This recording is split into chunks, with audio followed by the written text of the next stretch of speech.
Hi cinema lovers, உங்க எல்லாருக்கும் வணக்கம். ஜாலி ரிவ்யூல இப்ப நாம பார்க்க போற படம் டூரிஸ்ட் ஃபேமிலி. இந்த படம் ஜியோ ஹாட்ஸ்டார் ஓடிடில ரிலீஸ் ஆயிருக்கு. ஓடிடில ரிலீஸ் ஆனதுக்கு அப்புறமும் நிறைய ஊர்ல தியேட்டர்ல இன்னமும் ஓடிக்கிட்டு இருக்கான். Sasikumar, Simran, MS Bhaskar, Yogi Babu, Ilango Kumaravel, Sreeja Ravi, Ramesh Tilak, bugs Bhagavathi Perumal. Title இந்த பேரை பார்க்கும் போதே நாம தரமான நடிகர்கள் நடிச்ச ஒரு படத்தை பார்க்க போறோம் அப்படின்ற நம்பிக்கை வந்துருது. இந்த படத்தோட கதை அநேகமா உங்க எல்லாருக்குமே தெரிஞ்சிருக்கும். படத்தோட ட்ரெய்லர் ரிலீஸ் ஆனப்பவே கதை எல்லாருக்கும் புரிஞ்சு போச்சு. அப்பவே அந்த ட்ரெய்லர் எல்லாருக்கும் பிடிச்சும் போச்சு. இலங்கையில இருந்து ஒரு குடும்பம், ஒரு அப்பா அம்மா, டிகிரி படிச்சு முடிச்சுட்டு வேலைக்காக காத்துட்டு இருக்கிற மூத்த மகன், ஸ்கூல்ல 5ஆவதோ 6ஆவதோ படிக்கிற இளைய மகன். நல்ல கேப் மெயின்டைன் பண்ணிருக்காங்கல்ல. இந்த குடும்பம் இலங்கையிலிருந்து எஸ்கேப் ஆகி விட்டா போதும்னு கள்ளத்தோணியில இந்தியாவுக்குள்ள வந்துடுறாங்க. இப்ப எதுக்கு வரணும்? இப்ப நாங்க சண்டை எதுவும் இல்லையே அப்படின்னு லாஜிக்கா ஒரு கேள்வி வருது இல்ல. விலைவாசி தானா? இன்னைக்கு நிலைமையில இலங்கையில தங்கம் 1 கிராம் 33,000 ரூபாய். தங்கத்து பக்கம் எதுக்கு போகணும்? தங்கத்தையா திங்க போறாங்க அப்படின்னு கேட்பாங்கல்ல. பால் 1 லிட்டர் 160 ரூபாவாம். இப்ப எதுக்கு இந்த டீட்டெயிலாம்? காரணம் இருக்கு. சும்மா சினிமா ரிவ்யூ மட்டும் பண்ணாத மாப்பிள்ள, அப்பப்போ எக்கனாமிக்ஸ் பத்தியும் பேசு அப்படின்னு நம்ம மன்னார்குடி எழிலரசன் அடிக்கடி ஞாபகப்படுத்திட்டே இருக்காரு. இதுல இன்னொரு காரணமும் இருக்கு. இலங்கையில இப்ப இருக்கிற நிலைமை கூடிய சீக்கிரமே இந்தியாவுக்கும் வந்துடும் அப்படின்னு ஒரு குரூப் பயமுறுத்திக்கிட்டே இருக்காங்க. நாம தான் ஜாகிரதையா இருக்கணும். சரி வாங்க நம்ம டூரிஸ்ட் ஃபேமிலிக்குள்ள போவோம். அந்த ஃபேமிலி இந்திய மண்ணில் காலை வச்சு காலில் இருக்கிற மண்ணை தட்டி விடுற கேப்ல போலீஸ் வந்துடுது. இவங்களை பிடிச்சி வேன்ல ஏற்றி ஸ்டேஷனுக்கு கூட்டிட்டு போறாங்க. போற வழியில அந்த ஏட்டையா இவங்க மேல பரிதாபப்பட்டு, நாங்க உங்களை பார்க்கல, நீங்களும் எங்களை பார்க்கல அப்படின்னு இறக்கி விட்டுட்டு போயிடுறாங்க. இந்த குடும்பமும் அந்த போலீஸ்க்கு ஒரு பெரிய கும்பிடு போட்டுட்டு சென்னைக்கு ஒரு கார்ல போறாங்க. யோகி பாபு சிம்ரனோட அண்ணன் ஒரு நல்ல வீடா பார்த்து இவங்களை குடி வைக்கிறாரு. கூடவே ஒரு கண்டிஷனும் வைக்கிறாரு. யோகி பாபு என்ன கண்டிஷன் வச்சாருன்னு தெரிஞ்சுக்கிறதுக்கு முன்னாடி நம்ம ராமேஸ்வரத்துக்கு போலாம். அங்க ஒரு குப்பை தொட்டி, அதுல ஒரு வெடிகுண்டு வெடிக்குது. யாரோ தீவிரவாதிங்க வச்சுட்டாங்க. நிறைய பேருக்கு காயமாகுது. அந்த ஊர் எஸ்பிக்கு யார் அந்த தீவிரவாதிங்கன்னு கண்டுபிடிக்க மேலிடத்துல இருந்து ஒரே பிரஷர். இங்க யோகி பாபு என்ன கண்டிஷன் வச்சாருன்னு தெரிஞ்சுக்கலாமா? இந்த பாருங்க, நீங்க வாயை தொந்து பேசுனீங்கன்னா நீங்க இலங்கையில இருந்து வந்திருக்கீங்கன்னு எல்லாருக்கும் தெரிஞ்சிடும். அப்புறம் போலீஸ் கேஸ்ன்னு பெரிய ரோதனை ஆயிடும். அதனால இந்த ஊர் தமிழை கத்துக்கிற வரைக்கும் நீங்க யாருமே யாருக்கிட்டையும் வாயே திறக்க கூடாது அப்படின்னு ஸ்ட்ரிக்டா சொல்லிட்டு போறாரு. அங்க ராமேஸ்வரத்துல குண்டு வெடிச்சதுல சிசிடிவி செக் பண்ணி பார்த்ததுல யாரோ ஒருத்தர் கார்ல வந்து அந்த குப்பை தொட்டியில ஒரு பைய வச்சுட்டு போறாரு. அவர் வேற யாரும் இல்ல, இந்த டூரிஸ்ட் ஃபேமிலியோட தலைவர் சசிகுமார். இங்க சென்னையில அந்த ஃபேமிலியால இந்த ஊர் தமிழ பேசவே முடியல. அவங்களால பேசாம இருக்கவும் முடியல. அக்கம் பக்கத்துல இருக்கிறவங்க வாலண்டியரா வந்து இவங்க வாயை பிடுங்கி இவங்க இலங்கை தமிழர்கள்னு தெரிஞ்சுக்கிறாங்க. அப்புறம் நீங்க ஸ்கிரீன்ல தான் பார்க்கணும். படத்துல நடிச்சவங்கன்னு நான் ஒரு லிஸ்ட் சொன்னேன். உங்களுக்கே தெரியும் அவங்களாம் நல்ல பவர்ஃபுல்லான நடிகர்கள்னு.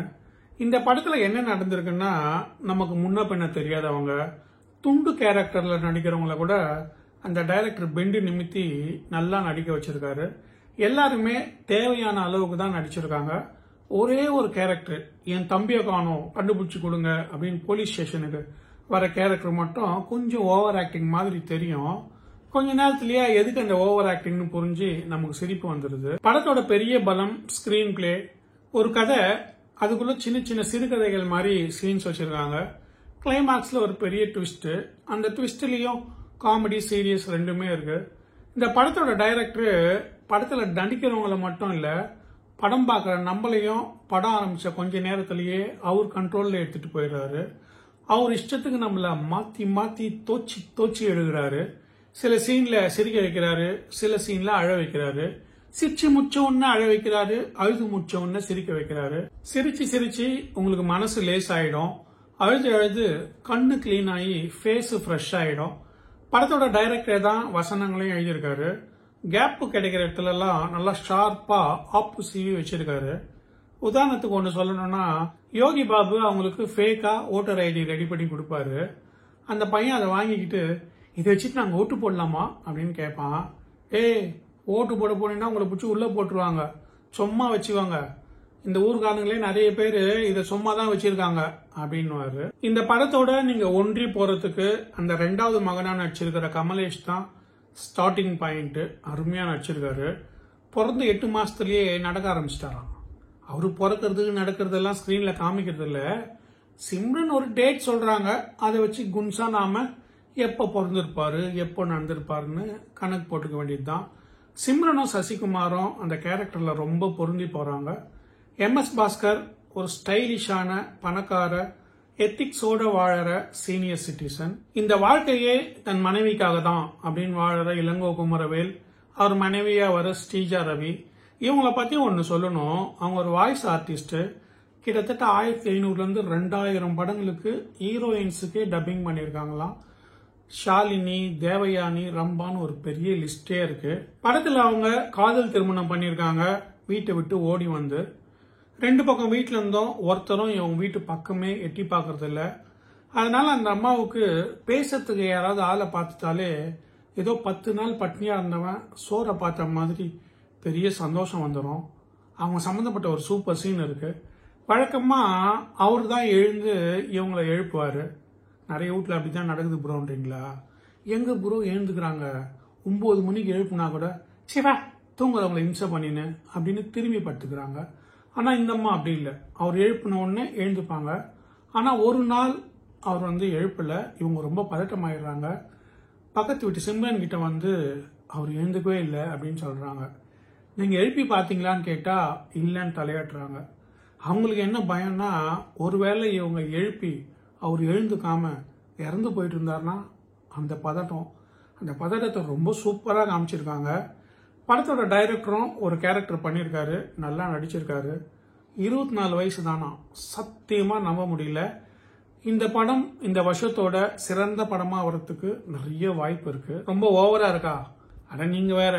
காமன் ஆடியன்ஸ் என்ன ஃபீல் பண்றாங்க தெரியுங்களா?